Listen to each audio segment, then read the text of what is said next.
Assalamualaikum warahmatullahi wabarakatuh. Perkenalkan, nama saya Alfi Alamsa dengan NIM 19043001. Salam kenal semuanya.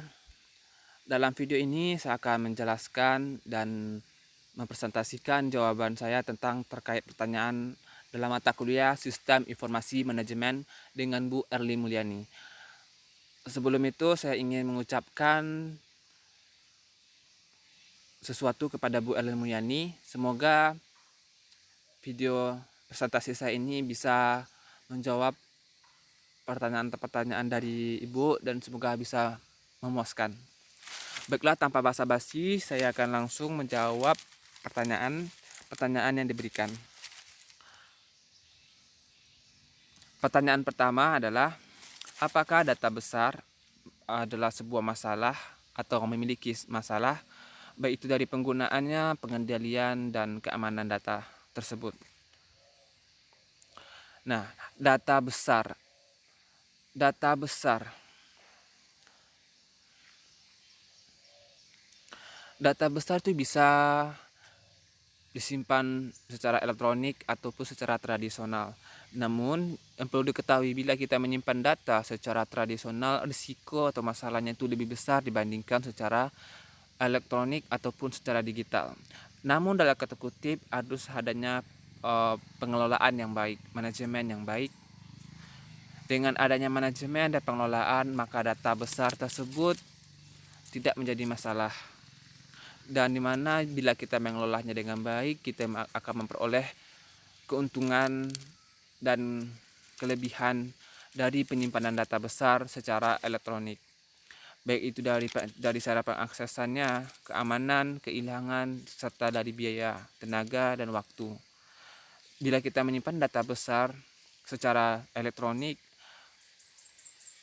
eh, pengaksesannya itu mudah, asalkan ada sistem keamanan yang kuat, adanya sistem integrasi yang kuat, maupun dari penghematan biaya, efisien biaya, waktu, serta tenaga.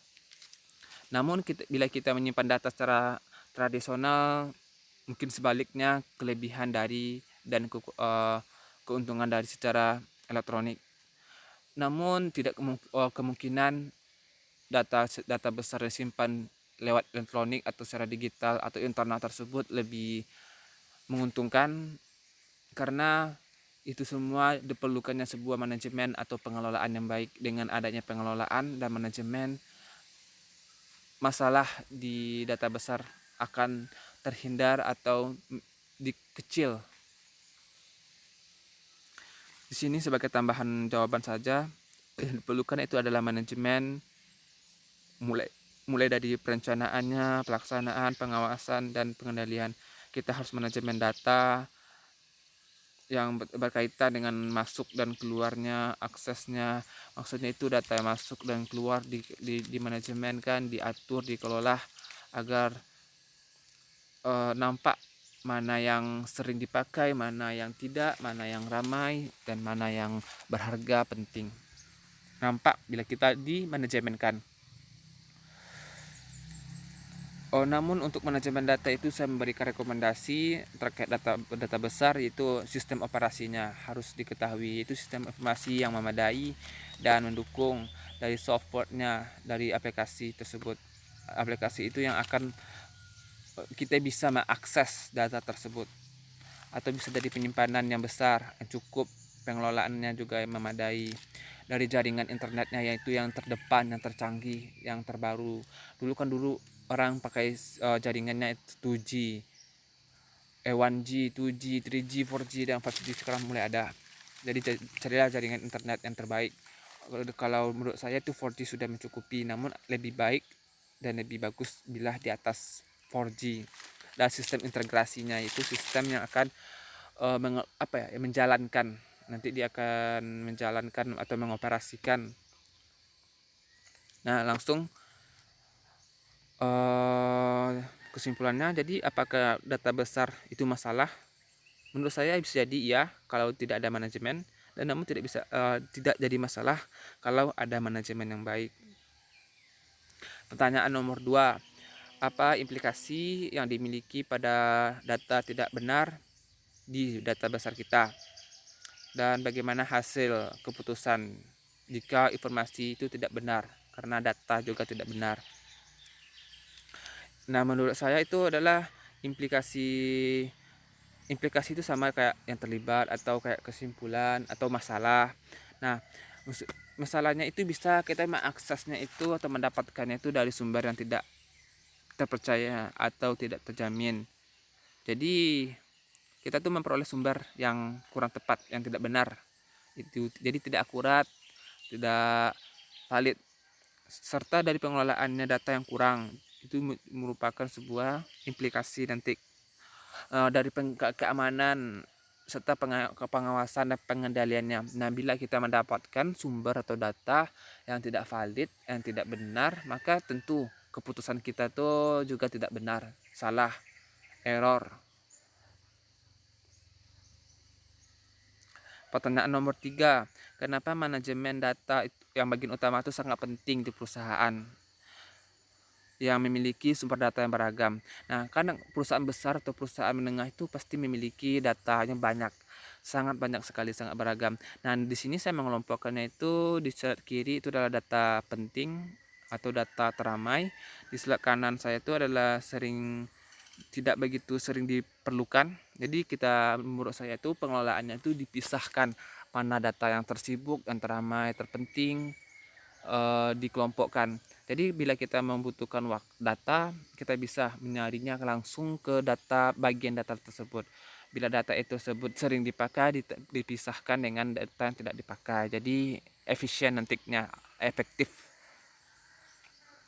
Pertanyaan nomor 4, yang dikatakan virtualisasi itu apa dan bagaimana dia bisa membantu mengendalikan data besar? Ya, virtualisasi itu adalah secara virtual, maksudnya itu adalah secara tak nampak. Contohnya itu kita belanja di online shop, kita mau transfernya itu secara virtualisasi, berarti secara otomatis sistem yang akan bekerja. Jadi bila saya ulang lagi, virtualisasi itu adalah sesuatu yang tidak secara fisik atau secara maya. Jika maya berarti ruang dan lokasi itu tidak masalah, karena dia itu secara internet, dia melalui jaringan. Mungkin secara virtualisasi mungkin masalahnya itu dari jaringan tersebut, misalnya tidak kuat atau ada fenomena alam atau kerusakan di satelit. Jadi bagaimana dia itu bisa virtualisasi itu bisa mengendalikan data besar? Karena secara virtual berarti kan jarak atau lokasi itu tidak jadi masalah, ataupun terkait dengan penyimpanan. Jadi penyimpanannya itu tidak memerlukan secara fisik. Contohnya kalau penyimpanan secara fisik berarti kita memerlukan gudang. Semakin banyak barang kita, persediaan kita, tentu gudangnya juga besar kan. Tapi kalau secara virtual besar tapi tidak nampak.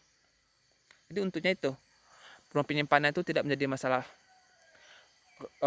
dan ruang penyimpanannya itu tidak diketahui, tidak nampak secara fisik. Objeknya itu tidak nampak secara kehidupan nyata, dia hanya bisa diakses secara maya. Dan pertanyaan nomor 5, apa yang dimaksud dengan distributed computing dan bagaimana dia bisa membantu mengendalikan data besar? Nah, distribusikan berarti adalah pembagian. Berarti distribusi computing. Jadi bila disimpulkan kembali, distributed computing itu adalah sebuah sistem yang saling terhubung melalui jaringan internet yang sifatnya itu otonom. Nah, sistem itu berarti adalah sebuah perangkat atau alat yang akan